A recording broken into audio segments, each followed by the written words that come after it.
आप सभी शिक्षक साथियों का एक बार फिर से धैर्य क्लासेस में हृदय से हार्दिक स्वागत और अभिनंदन है। मैंने आपको बताया था कि मैं मूल्यांकन और मापन टॉपिक आपको पूरा ही करवा दूंगा।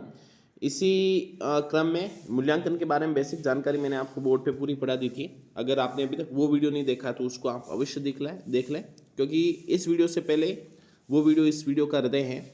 तो ये जो मैंने जो मूल्यांकन है मापन जहाँ से पढ़ा जो मैंने लिखा वो पीडीएफ है। देखिए ये लगभग मैंने लिखा, इस पे डेट भी लिखी हुई होगी।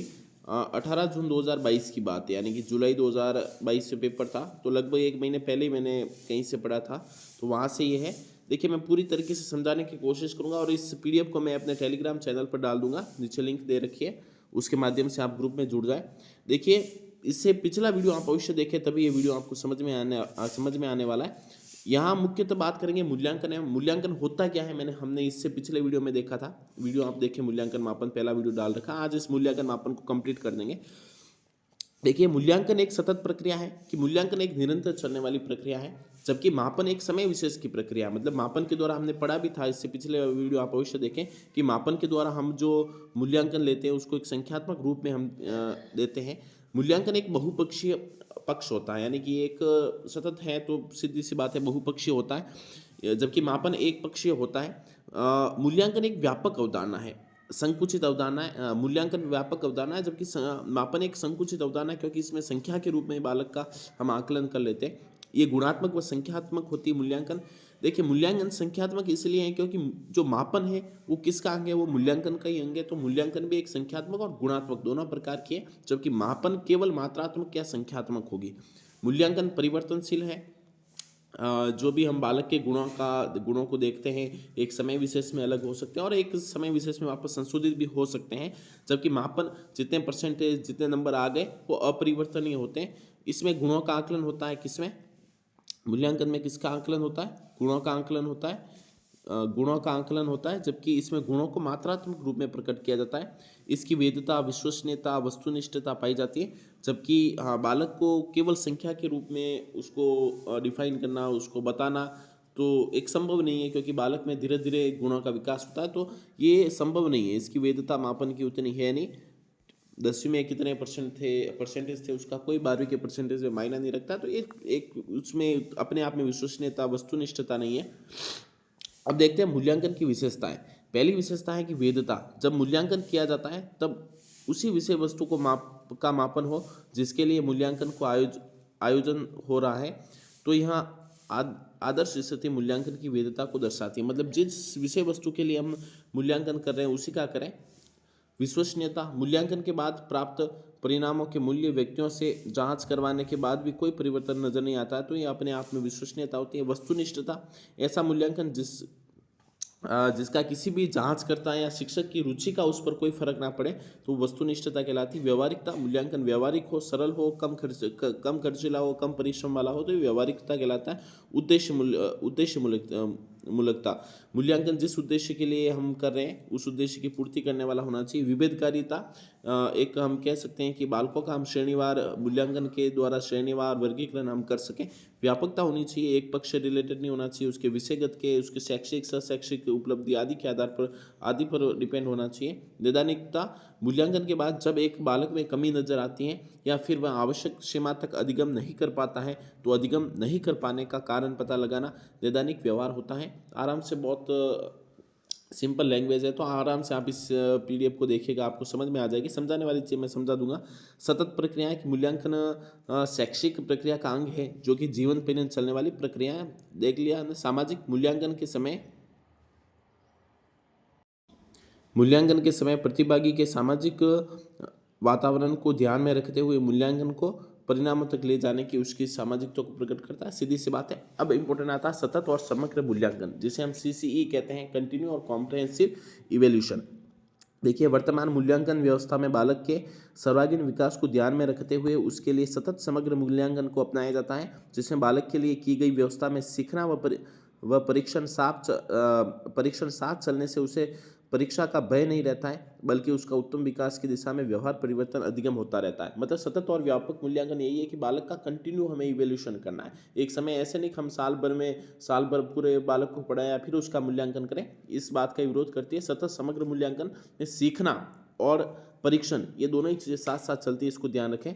इस मूल्यांकन प्रणाली में केवल शैक्षिक परिवर्तन को ही सम्मिलित नहीं करते हैं, बल्कि उसके सहशैक्षिक यानी कि साहित्य है, उसके शैक्षिक है, उसका शारीरिक है, विकास को भी परखा व जाता है, अर्थात उसके सभी पक्षों की जांच की जाती है। शैक्षिक क्षेत्र क्या होता है? बालक का अकादमिक परीक्षण, मतलब जो 10वीं 12वीं जो क्लासिकल है वो क्लास वाइज है। सहशैक्षिक क्षेत्र में जीवन कौशल आ गए, मनोवर्ती। सह शैक्षणिक में साहित्य, शारीरिक, आईसीटी, योग्यता, सृजनात्मकता इत्यादि।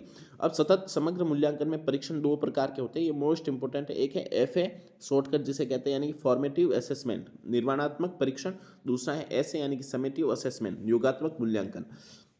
ये इंपॉर्टेंट है। देखिए फॉर्मेटिव असेसमेंट क्या होता है कि प्रारंभिक परीक्षण मौखिक प्रकार के परीक्षण, जिसमें बालक को दिए जाने वाले कार्य के प्रदर्शन को आधार मानकर विद्यालय स्तर पर मूल्यांकन होता है। इस एक सत्र में 4 बार आयोजन होता है। प्रत्येक 10% अंक का, यानी जो जितने भी होते हैं उसका 10% अंक होता है, यानी कि कुल 40% का अंक होता है। तो यही ध्यान रखना है कि फॉर्मेटिव असेसमेंट या निर्माणात्मक परीक्षण एक तो मौखिक प्रकार का होता है, विद्यालय स्तर पर होता है, प्रत्येक सत्र में 4 बार होता है, 10% का होता है, यानी कि 40% अंक ये रखता है। ऐसे योगात्मक परीक्षण, यह वो मौखिक प्रकार का था, ये लिखित प्रकार का होगा।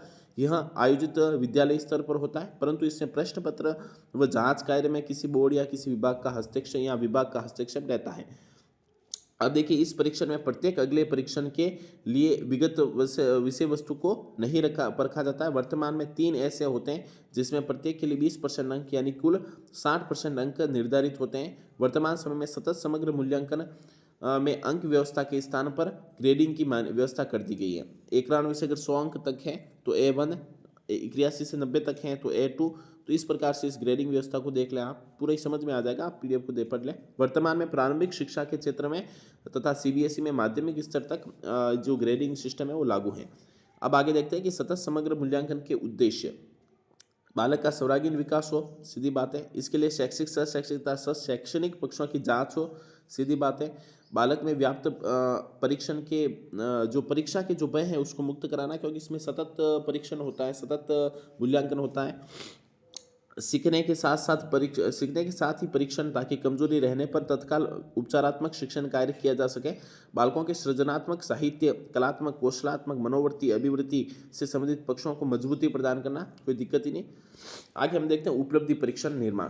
क्या है उपलब्धि परीक्षण? उपलब्धि परीक्षण या निष्पत्ति परीक्षण, शिक्षण कार्य करने के बाद जब एक शिक्षक यह जानने का प्रयास करता है कि उसके बालकों को किस सीमा तक अधिगम हुआ, इसके लिए किए जाने वाले विशेष परीक्षण को उपलब्धि या निष्पत्ति परीक्षण कहा जाता है। इस परीक्षण का आयोजन उस स्थिति में किया जाता है जब शिक्षण कार्य हो जाता है। तो जब भी चैप्टर हो जाता है, फिर उसके बाद जो शिक्षक कितना आउटपुट आया, प्रश्न वगैरह पूछता है, तो उपलब्धि परीक्षण या निष्पत्ति परीक्षण होता है। गैरिसन क्या परिभाषा देते हैं, देखिए। उपलब्धि परीक्षण बालकों के लिए वह कार्य है जिसके द्वारा यह जानने का प्रयास किया जाता है कि बालक का इस विशिष्ट विषय के क्षेत्र में किस सीमा तक उसने सीखा है विशिष्ट क्षेत्र में। कौन कहते हैं? गैरिसन। इबेल लिखते हैं उपलब्धि परीक्षण वह अभिकल्प है जिसमें शिक्षार्थी के द्वारा ग्रहण, ज्ञान, कौशल व क्षमता का मापन किया जाता है। उपलब्धि परीक्षण में 2 प्रकार के परीक्षण होते हैं, एक होता है अप्रमाणीकृत और दूसरा होता है प्रमाणीकृत। प्रमाणीकृत को मानकीकृत भी कह सकते हैं। इसमें क्या होता है, ये वे परीक्षण है जिसका निर्माण शिक्षक अपने स्तर पर बिना किसी विशेष प्रमाणीकृत व्यवहार के करता है, परंतु यह विश्वसनीय नहीं होता है क्योंकि शिक्षक अपने स्तर पर करता है, हर बच्चे के अनुसार अलग होता है। प्रमाणीकृत या मानकीकृत परीक्षण वह परीक्षण जिसमें वैज्ञानिक व्यवहार या मानकीकृत परीक्षण अपनाया जाता है, जिसका परिणाम विश्वसनीय होता है, और ये शिक्षक द्वारा मतलब क्लास में नहीं बनाया जाता है, वैज्ञानिक और मतलब पूरे उस सिस्टम के आधार पर बनाया जाता है। उपलब्धि परीक्षण का मूल उद्देश्य उन बालकों की पहचान करना होता है जिन्हें आवश्यक सीमा तक अधिगम नहीं हुआ हो, ऐसे बालकों को समस्यात्मक बालक कहते हैं।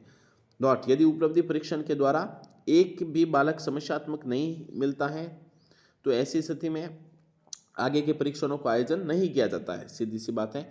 परंतु यदि एक भी बालक समस्यात्मक मिल जाता है तो आगे के परीक्षणों का आयोजन किया जाता है। निदानात्मक परीक्षण उपलब्धि परीक्षण में पहचाने गए, देखिए उपलब्धि परीक्षण के बाद जो समस्यात्मक बालक मिलेंगे तब निदानात्मक परीक्षण किया जाता है कि उपलब्धि परीक्षण में पहचाने गए समस्यात्मक बालकों की समस्या के कारण को जानने के लिए निदानात्मक परीक्षण का आयोजन किया जाता है।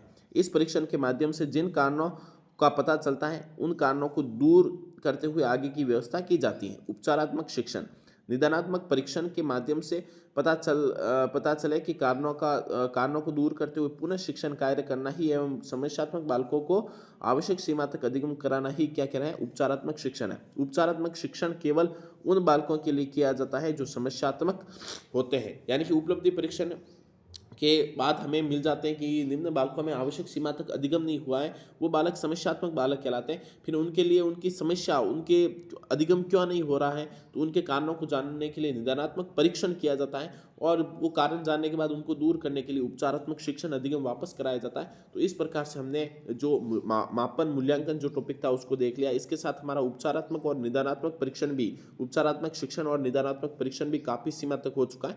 देखिए साथियों, कहीं इधर उधर भटकने की जरूरत नहीं है, बहुत ही सिंपल लैंग्वेज है। आप इसे पढ़िएगा, एक दो बार पढ़िएगा और फिर प्रश्नों को देखिएगा प्रीवियस ईयर के, आपको अवश्य आप पूरे कंटेंट कर लोगे। जो चीज़ें समझाने वाली थी मैंने काफ़ी हद तक यहाँ आपको समझा दी है। इससे पिछला वीडियो आप अवश्य देखें जिसमें मूल्यांकन के बारे में हमने बेसिक जानकारी देखी है। यहाँ से हमने सब कुछ पढ़ा था, वीडियो मैंने डाल रखा है, बोर्ड पे मैंने उसको पढ़ाया था। इसकी मैं आपको PDF ही देता हूँ, ठीक है ना, ताकि एक साथ जल्दी पूरा आपका टॉपिक हो जाए। आप इस PDF को नीचे जो टेलीग्राम का लिंक दे रखा है उसके द्वारा प्राप्त कर सकते हो। एक बार फिर से आप सभी का धन्यवाद। और भी बहुत सारी महत्वपूर्ण जानकारी मैं इस क्लासेस के माध्यम से दूंगा, तो आप अपने तमाम दोस्तों को इस क्लास को शेयर करिएगा। धन्यवाद।